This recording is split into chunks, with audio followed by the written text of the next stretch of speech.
তুমি কি তো আজাদি চাই? आजादी आजादी গোলামি না আজাদি।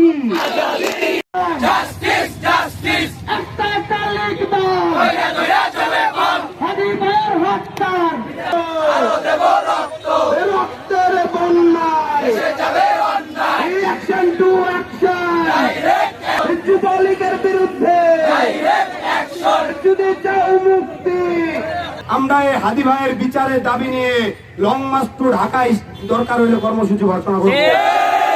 আমরা আমাদের জায়গা থেকে বলে দিতে চাই, আমরা প্রশাসনকে বলতে চাই আপনারা আমাদেরকে সহযোগিতা করুন। ঠিক আজকে যেভাবে সহযোগিতা করেছেন আমরা আশাবাদী আগামীতেও আপনারা আমাদেরকে এভাবে সহযোগিতা করবেন। বর্তমানে যেই রাজনৈতিক দলগুলো আছেন আপনাদের কাছে আমরা সহযোগিতা চেয়েও পাই না, তবে আপনারা ভুলে যাচ্ছেন এই শরীফ ওসমান বিন হাদি ভাই আমাদের জন্য যা করেছে এই সবের কারণেই আপনারা আজকে বাংলাদেশের মাটিতে রাজনীতি করতে পারছেন। নির্বাচন করছেন, কিন্তু একজন মানুষ যে বাংলাদেশের নির্বাচনের জন্য বাংলাদেশের ইনসাফের জন্য এসেছিল তাকে হত্যা করা হয়েছে, অথচ আপনারা আজ তার হত্যার বিচারের জন্য রাজপথে নেই।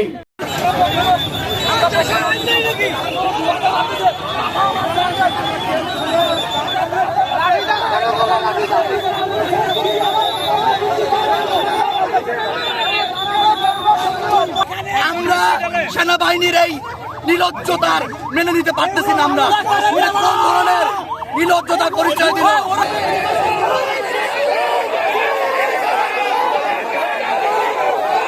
আমাদের যে উদ্দেশ্য ছিল এখানে লেফটেন্যান্ট জাহিদ বা যারা আছে তাদের উদ্দেশ্য ছিল ট্রাফিকটা ক্লিয়ার করা, আপনাদের কিন্তু আহত করা না। কিন্তু দেখেন ট্রাফিক ক্লিয়ার করতে যেয়ে কিন্তু ওনার গায়ে হাত লেগে গেছে, মনে করেন ওনার গায়ে হাত লেগে গেছে।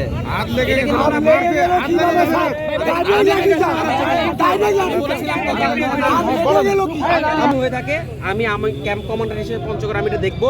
আমি কথা দিচ্ছি আমি এখানে অনেক দিন ধরে আছি, 8 মাস ধরে আছি। যদি কিছু হয়ে থাকে আমি এটা দেখবো।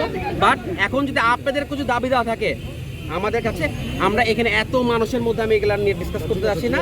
We can talk in our camp অথবা কোনো একটা জায়গা যেখানে আমরা 4-5 জন থাকবো। আপনাদেরও কিন্তু ভুল আছে, আপনাদের এটা স্বীকার করতে হবে। যখন লেফটেন্যান্ট জাহিদ বললো ভাই রাস্তার এক পাশে আন, আপনারা কিন্তু জাস্ট স্পেসিফিকলি এভাবে বলছেন যে আমরা রাস্তা ছাড়বো না যতক্ষণ পর্যন্ত এই ইয়েটা শেষ না হয়। স্যার এটা